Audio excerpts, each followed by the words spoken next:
At some point in a QA career, the question becomes unavoidable: what does the path forward actually look like from here? For many experienced QA engineers, the direction they want to move is into a QA lead role.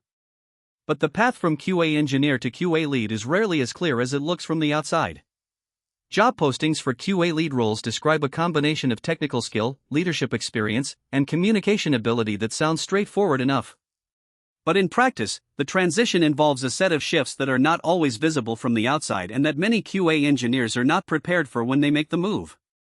In this final episode of our QA Leadership and Soft Skills series, we are going to be completely honest about what it actually takes to make this career transition.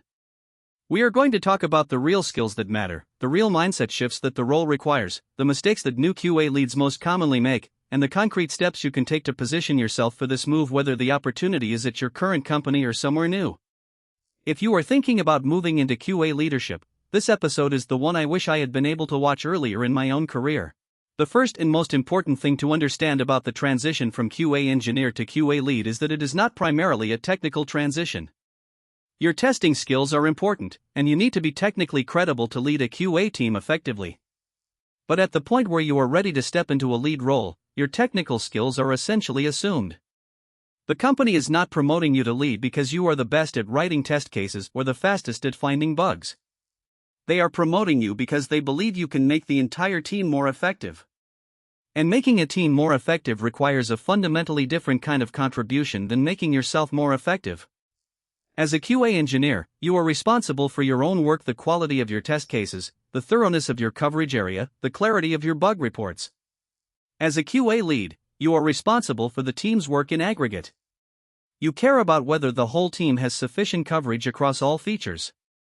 You care about whether the right things are being prioritized for testing given the business risk. You care about whether each person on the team is growing and being developed. That shift in scope from I to we is the essential change that the lead role requires. And it comes with a real cost that not everyone anticipates. When you move into a leadership role, you spend significantly less time doing the individual technical work that got you recognized and that you are probably quite good at. Many new QA leads find this loss genuinely difficult. The ones who make the transition successfully are the ones who find the work of leading, developing other people, building systems and processes, influencing strategy to be intrinsically satisfying rather than just a trade-off they are willing to accept.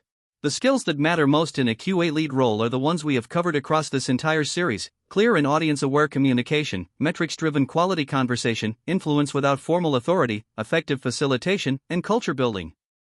But beyond those, there are two additional competencies that are specifically critical to the lead transition and that tend to separate new leads who struggle from those who hit the ground running. The first is prioritization under constraint. As a QA lead, you are almost always working with less testing capacity than you need. Features come in faster than they can be thoroughly tested. The team has to make constant decisions about where to focus limited attention. Good prioritization at this level requires business judgment and understanding of which features carry the most user-facing risk, which parts of the application are most likely to break given recent changes, and which testing gaps are acceptable to carry versus which ones are not. This business judgment develops over time through experience and through deliberately asking the business questions, not just the technical ones. The second critical competency is developing other people. A QA lead who is personally excellent at testing but cannot help their teammates improve their skills is not functioning as a leader. They are functioning as a senior individual contributor with a bigger title. Investing in the growth of the people around you through thoughtful feedback on test cases, through pairing on complex scenarios, through creating learning opportunities is one of the highest leverage things a lead can do, because a team of 10 people who are each 10% better produces results that no single excellent individual can match. How do you position yourself for a QA lead role before you have the title? This is the practical question that matters most for engineers who are ready to make the move. The answer, across almost every path I have seen work, is the same: start doing the work before you are asked to, and make that work visible. Volunteer to onboard a new member of the QA team. Offer to review your colleagues' test plans and give them specific, constructive feedback. Take ownership of a process improvement that the team needs. Maybe the regression suite is disorganized and could benefit from a clear coverage map. Maybe the bug triage process is inconsistent and needs documented criteria. Maybe the testing environment setup is poorly documented and causes friction for everyone, and drive that improvement from identification through completion without being asked. Write the testing status summaries and share them with the team.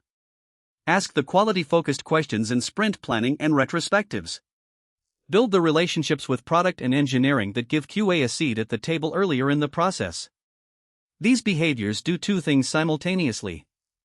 They demonstrate that you are already capable of operating at the lead level, which is the most reliable signal to a manager that you are ready for the promotion. And they build the muscle memory and habits that will make you effective once you have the title. Managers promote people who have already demonstrated they can do the job, not people who say they want to do it. The most reliable path to the QA lead role is making the gap between your current title and your actual contribution obvious and undeniable. Let us talk specifically about what to do when the path forward at your current company is unclear or blocked. Maybe there is no open QA lead position. Maybe the team structure does not have a formal lead role. Maybe you have had conversations with your manager about growth and the response has been vague or discouraging. These situations are more common than they should be, and they require a strategic response rather than passive waiting. The first option is to expand your scope laterally without waiting for a structural change. Take on work that crosses team boundaries. Contribute to company-wide quality initiatives. Offer to present at an engineering all-hands on a quality topic. Get known and valued by people outside your immediate team. Lateral visibility creates opportunities that vertical weighting does not. The second option is to document your leadership contributions explicitly and systematically.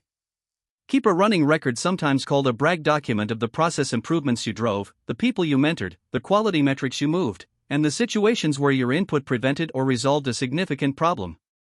This documentation serves two purposes. It is the evidence base for an internal promotion conversation, and it is your portfolio for an external job search if the internal path does not open up.